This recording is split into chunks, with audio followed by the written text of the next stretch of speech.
Welcome to my Sunday Wellness Series. My name is Dr. Marcia Baker.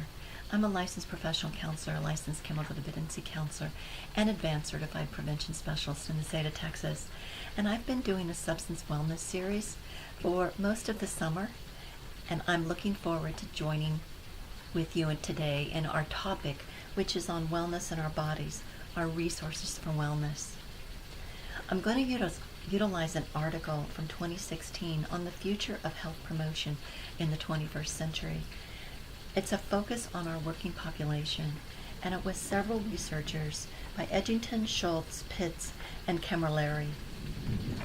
I'm going to start out with, how does your mind and brain influence your body? This is a question that you've probably heard about and maybe even read about. Everything we encounter in our world has an influence on our mind and body. And ultimately, it influences our lifestyles, and our environment influences our lifestyles and our perception of the world. Mindfulness is one of the ways that we can influence our perception about how we see our world, and it can lower our stress. It can also lower our blood pressure. It can improve other chronic symptoms, and it can lower our heart rate. I utilize mindfulness in my practice where I see clients that have a lot of anxiety and stress. I have them breathe in to the count of 5, and then I have them hold it, and then I have them release to the count of 10. They have to do that at least 5 times in order to be able to feel the difference between the way that they began before they started breathing and after they practiced that breathing technique.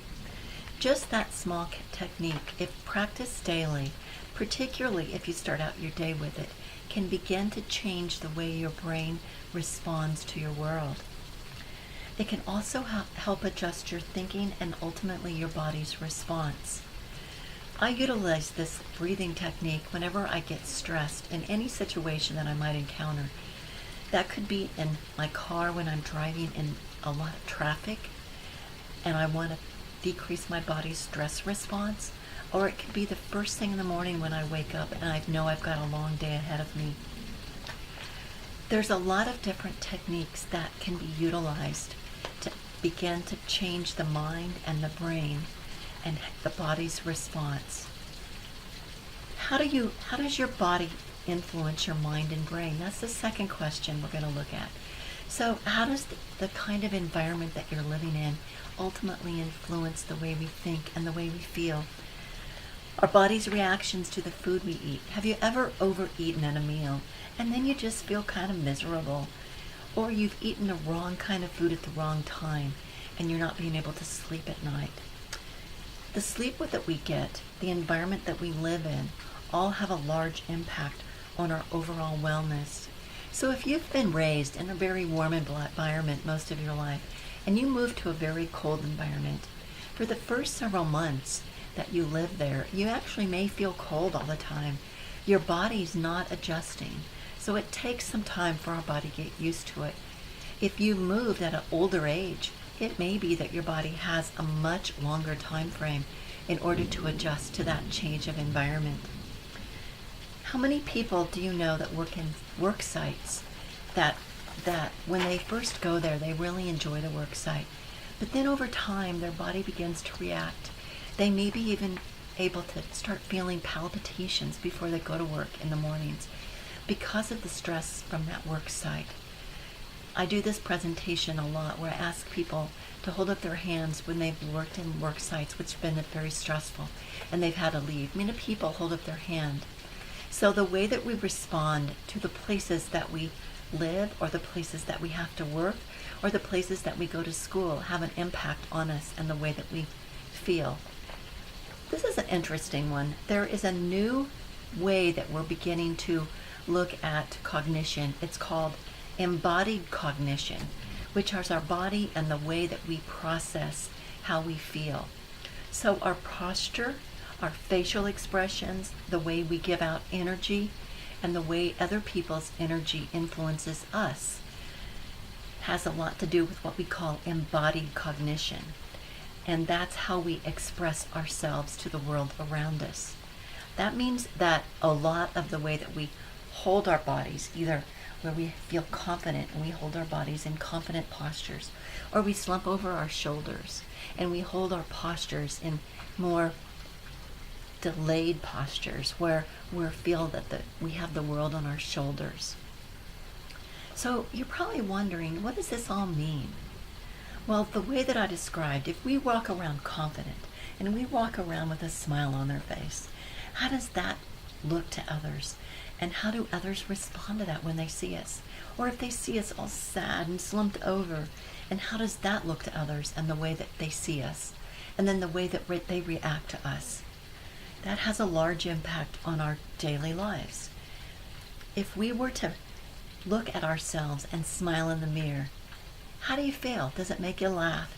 Does it immediately change your expression? Or if you look in the mirror and you frown, how does that make you feel? The way we respond to others and the way that others respond to us does have an impact. So ultimately, how does that make us feel? As you can see, the way that we respond to our own environment and the way our environment is affecting us has a great deal to do with the impact that we have on ourselves and on others in our lives. So this week, what I want you to do is I want you to think about and be mindful about how you wake up in the morning. If you feel particularly stressed, take 5 breaths in and out in order to calm your body down and calm your mind down. Do a mindful presence in the world this week and see if it makes a change. Look at the foods that you eat. Are you hurried in the way that you're eating? Are you mindfully eating breakfast and getting nutritious foods in your body?